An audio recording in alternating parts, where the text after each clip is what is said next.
Assalamu alaikum wa rahmatullahi wa barakatuh.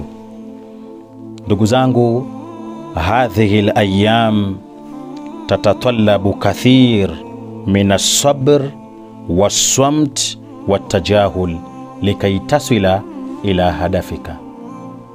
Zama zetu za sasa hivi tunavyoishi ndugu zangu, inahitajika subira ya hali ya juu. Kunahitajika kunyamaza kwa hali ya juu, na unahitajika ujifanye mjinga, hujui nini kinaendelea, ili ufike katika malengo yako. Ukijifanya mjuaji, huwezi ukafika katika lengo lako. Lazima ujifanye mjinga, upotezee yanayosemwa, ili ufike kwa lile ulilolipanga. Lazima uwe na subira ili ufike kwa lile ulilolipanga, kwa sababu bila subira huwezi ukafika kwa lengo lako uliloweka.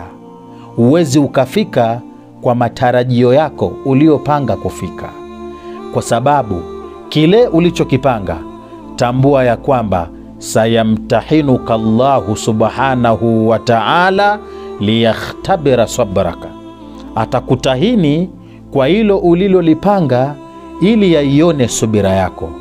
Atakutahini kwa maneno ya watu pembeni ili yaone akili yako, je, inafanya kazi?